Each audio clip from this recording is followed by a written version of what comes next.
Kidnapped by Robert Louis Stevenson. Chapter 24. The Flight in the Heather. The Quarrel.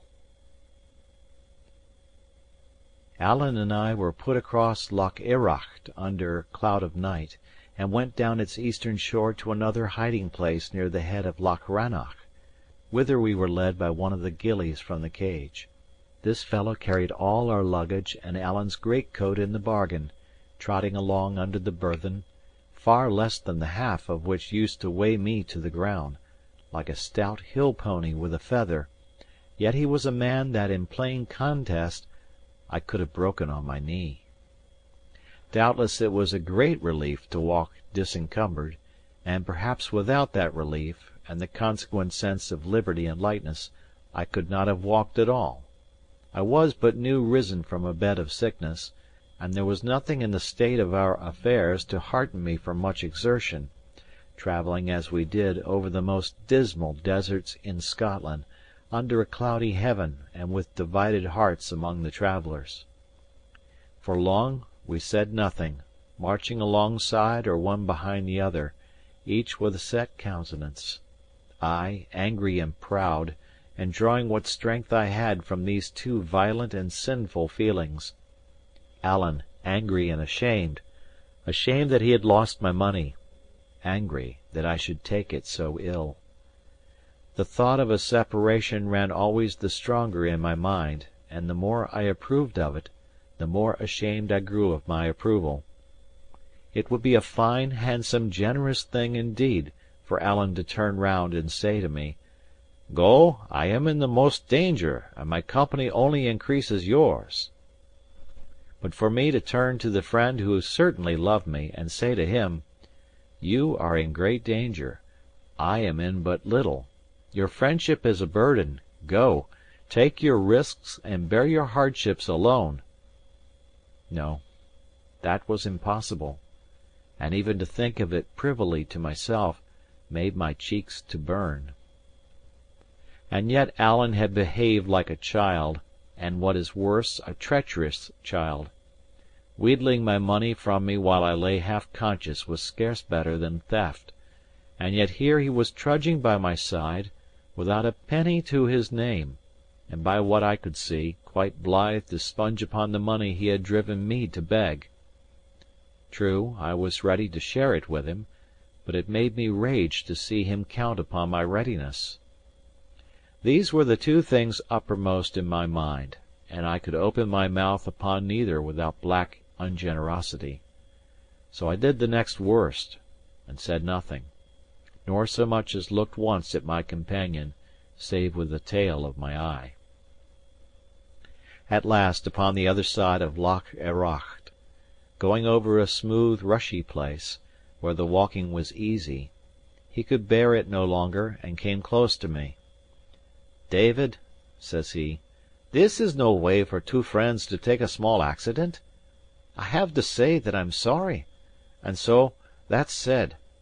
And now if ye have anything, ye'd better say it." "Oh," says I have nothing." He seemed disconcerted, at which I was meanly pleased. "No," said he, with rather a trembling voice. "But when I say I was to blame?" "Why, of course you were to blame," said I, coolly, "and you will bear me out that I have never reproached you." "Never," says he. "But ye ken very well that ye've done worse. Are we to part? Ye said so once before. Are ye to say it again? There's hills and heather enough between here and the two seas, David, and I will own I'm no very keen to stay where I'm no wanted."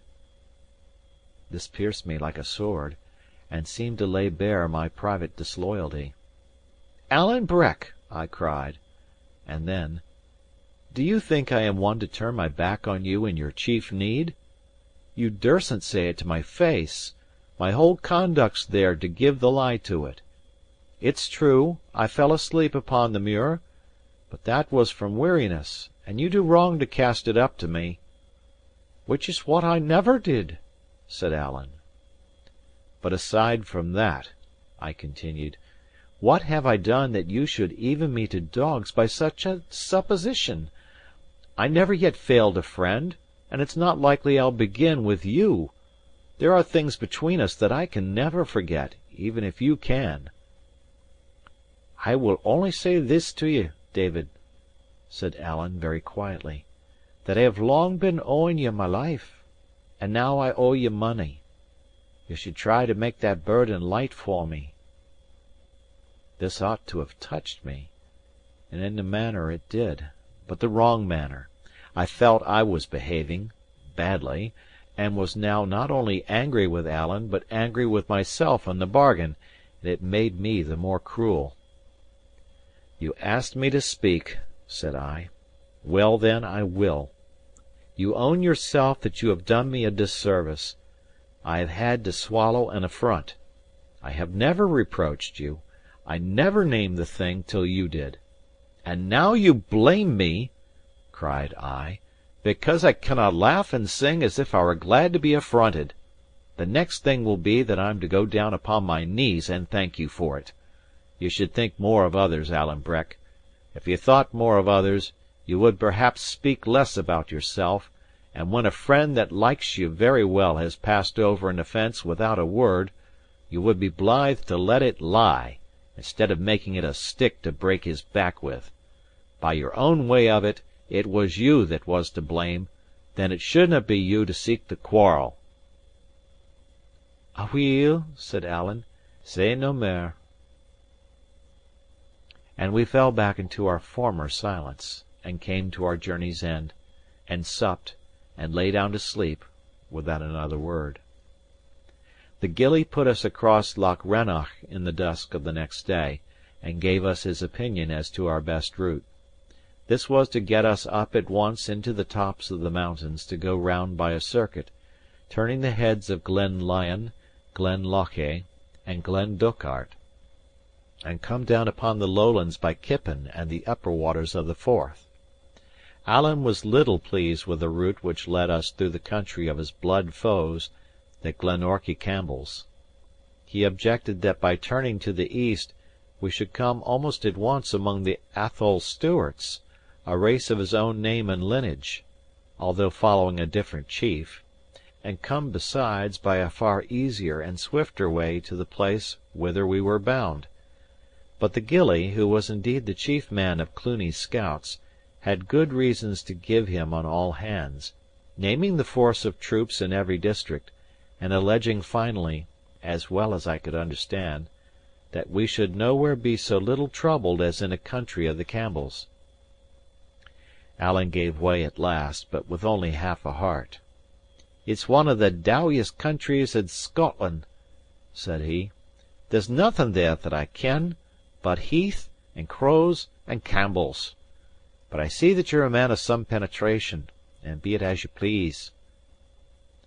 We set forth accordingly by this itinerary, and for the best part of 3 nights travelled on eerie mountains and among the wellheads of wild rivers, often buried in mist, almost continually blown and rained upon, and not once cheered by any glimpse of sunshine. By day we lay and slept in the drenching heather; by night incessantly clambered upon breakneck hills and among rude crags.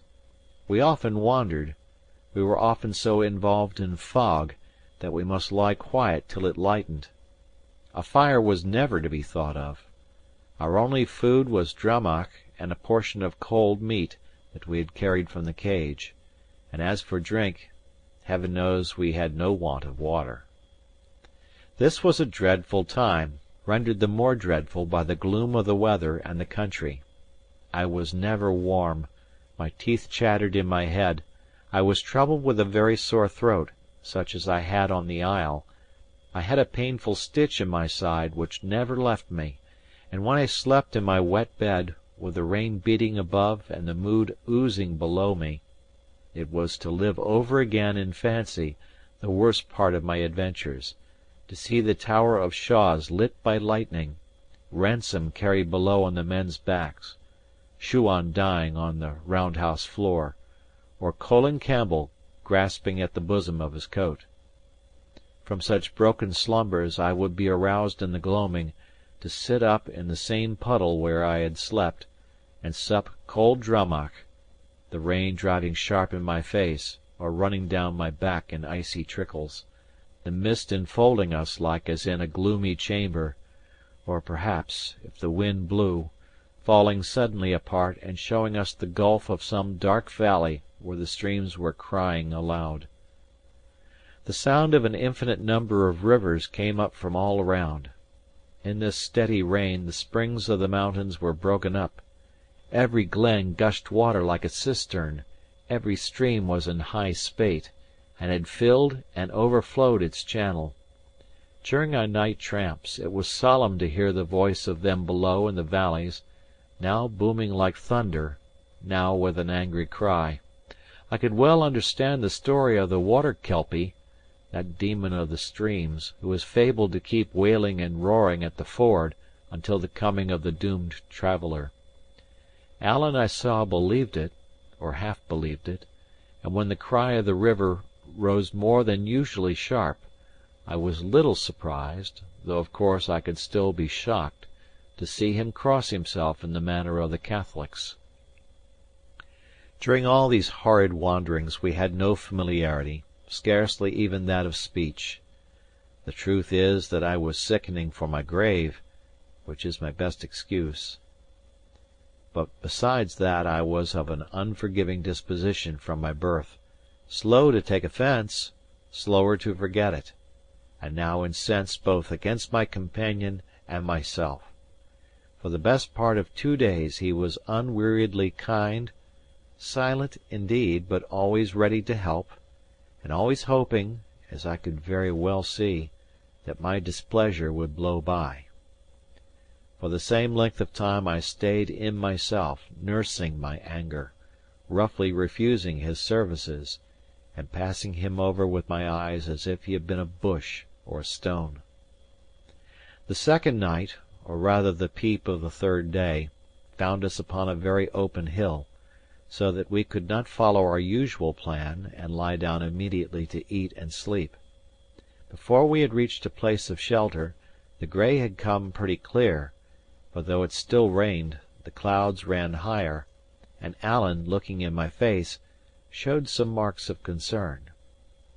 "Ye had better let me take your pack," said he, for perhaps the 9th time since we had parted from the scout beside Loch Rannoch. "I do very well, I thank you," said I, as cold as ice. Alan flushed darkly. "I'll not offer it again," he said. "I'm not a patient man, David." "I never said you were," said I, which was exactly the rude, silly speech of a boy of 10. Alan made no answer at the time, but his conduct answered for him. Henceforth, it is to be thought, he quite forgave himself for the affair at Cluny's, cocked his hat again, walked jauntily, whistled airs, and looked at me upon one side with a provoking smile. The third night we were to pass through the western end of the country of Balquhidder. It came clear and cold, with a touch in the air like frost, and a northerly wind that blew the clouds away and made the stars bright. The streams were full, of course, and still made a great noise among the hills; but I observed that Alan thought no more upon the kelpie, and was in high good spirits. As for me, the change of weather came too late. I had lain in the mire so long that, as the Bible has it, my very clothes abhorred me. I was dead weary, deadly sick, and full of pains and shiverings. The chill of the wind went through me, and the sound of it confused my ears. In this poor state I had to bear from my companion something in the nature of a persecution. He spoke a good deal, and never without a taunt. "Whig" was the best name he had to give me.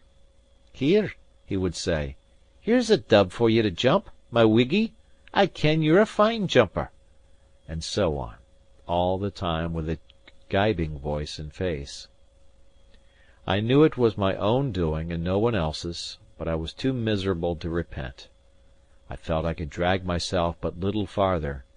Pretty soon I must lie down and die on these wet mountains like a sheep or a fox, and my bones must whiten there like the bones of a beast. My head was light, perhaps, but I began to love the prospect. I began to glory in the thought of such a death, alone in the desert, with the wild eagles besieging my last moments. Alan would repent then, I thought. He would remember, when I was dead, how much he owed me, and the remembrance would be torture. So I went like a sick, silly, and bad-hearted schoolboy, feeding my anger against a fellow man, when I would have been better on my knees, crying on God for mercy. And at each of Alan's taunts I hugged myself. Ah, thinks I to myself, I have a better taunt in readiness. When I lie down and die, you will feel it like a buffet in your face. Ah, what a revenge! Ah, how you will regret your ingratitude and cruelty! All the while I was growing worse and worse. Once I had fallen, my legs simply doubling under me, and this had struck Alan for the moment; but I was afoot so briskly, and set off again with such a natural manner, that he soon forgot the incident. Flushes of heat went over me, and then spasms of shuddering. The stitch in my side was hardly bearable. At last I began to feel that I could trail myself no farther, and with that there came on me all at once the wish to have it out with Alan, let my anger blaze, and be done with my life in a more sudden manner. He had just called me Whig. I stopped. "Mr. Stewart," said I, in a voice that quivered like a fiddle string, "you are older than I am, and should know your manners. Do you think it either very wise or very witty to cast my politics in my teeth? I thought, where folk differed, it was the part of gentlemen to differ civilly; and if I did not, I may tell you I could find a better taunt than some of yours." Alan had stopped opposite to me, his hat cocked, his hands in his breeches pockets, his head a little on one side. He listened, smiling evilly, as I could see by the starlight, and when I had done he began to whistle a Jacobite air. It was the air made in mockery of General Cope's defeat at Preston Pans. "Hey, Johnny Cope, are you walking yet, and are your drums a beating yet?" And it came in my mind that Alan, on the day of that battle, had been engaged upon the royal side. "Why do you take that air, Mr. Stewart?" said I. "Is it to remind me you have been beaten on both sides?" The air stopped on Alan's lips. "David!" said he. "But it's time these manners ceased," I continued, "and I mean you shall henceforth speak civilly of my king and my good friends the Campbells." "I am a Stewart," began Alan. "Oh," says I ken ye bear a king's name; but you are to remember, since I have been in the Highlands, I've seen a good many of those that bear it, and the best I can say of them is this, that they would be none the worse of washing." "Do you know that you insult me?" said Alan very low. "I'm sorry for that," said I, "for I am not done; and if you distaste the sermon, I doubt the Purlique will please you as little. You have been chased in the field by the grown men of my party; it seems a poor kind of pleasure to outface a boy. Both the Campbells and the Whigs have beaten you; you have run before them like a hare. It behooves you to speak of them as of your betters." Alan stood quite still, the tails of his greatcoat clapping behind him in the wind. "This is a pity," he said at last. "There are things said that cannot be passed over." "I never asked you to," said I. "I am as ready as yourself." "Ready?" said he. "Ready," I repeated. "I am no blower and boaster like some that I could name. Come on!" And drawing my sword, I fell on guard, as Alan himself had taught me. "David!" he cried. "Are ye daft? I cannae draw upon ye, David. It's fair murder!" "That was your lookout when you insulted me," said I. "It's the truth!" cried Alan, and he stood for a moment, wringing his mouth in his hand like a man in sore perplexity. "It's the bare truth!" he said, and drew his sword. But before I could touch his blade with mine, he had thrown it from him and fallen to the ground. "Na, na!" he kept saying. "Na, na, I canna, I canna!" At this the last of my anger oozed all out of me, and I found myself only sick, and sorry, and blank and wondering at myself. I would have given the world to take back what I had said, but a word once spoken, who can recapture it? I minded me of all Alan's kindness and courage in the past, how he had helped and cheered and borne with me in our evil days, and then recalled my own insults, and saw that I had lost for ever that doughty friend. At the same time, the sickness that hung upon me seemed to redouble, and the pang in my side was like a sword for sharpness. I thought I must have swooned where I stood. This it was that gave me a thought. No apology could blot out what I had said. It was needless to think of one; none could cover the offence. But where an apology was vain, a mere cry for help might bring Alan back to my side. I put my pride away from me. "Alan," I said, "if ye cannot help me, I must just die here." He started up sitting, and looked at me. "It's true," said I. "I'm by with it. Oh, let me get into the build of a house. I can die there easier." I had no need to pretend, whether I chose or not. I spoke in a weeping voice that would have melted a heart of stone. "Can ye walk?" asked Alan. "No," said I, "not without help. This last hour my legs have been fainting under me. I've a stitch in my side like a red-hot iron. I cannot breathe right. If I die, ye can forgive me, Alan? In my heart I liked ye fine, even when I was the angriest." "Wheesht, wheesht!" cried Alan. "Dinna say that! David, man, ye ken—" He shut his mouth upon a sob. "Let me get my arm about ye," he continued. "That's the way. Now lean upon me hard. Good kens where there's a house.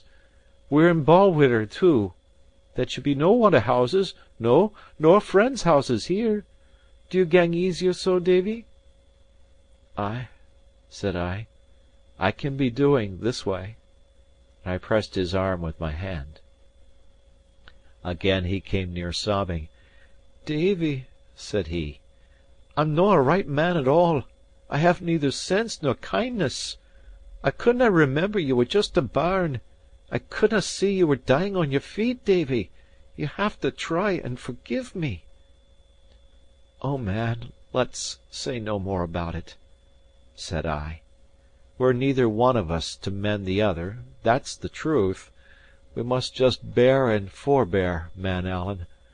Oh, but my stitch is sore! Is there no house?" "I'll find a house to ye, David," he said stoutly. "We'll follow down the burn, where there's bound to be houses. My poor man, will ye no be better on my back?" "Oh, Alan," says I, "and me a good 12 inches taller?" "Ye're no such thing!" cried Alan with a start. "There may be a trifling matter of an inch or two. I'm no saying I'm just exactly what you would call a tall man, whatever. And I dare say," he added, his voice tailing off in a laughable manner, "now when I come to think of it, I dare say you'll be just about right. Ay, it'll be a foot or near hand, or maybe even mair." It was sweet and laughable to hear Alan eat his words up in the fear of some fresh quarrel. I could have laughed, had not my stitch caught me so hard; but if I had laughed, I think I must have wept too. "Alan," cried I, "what makes ye so good to me? What makes ye care for such a thankless fellow?" "'Deed, and I don't know," said Alan. "For just precisely what I thought I liked about ye was that ye never quarrelled. And now I like ye better." Chapter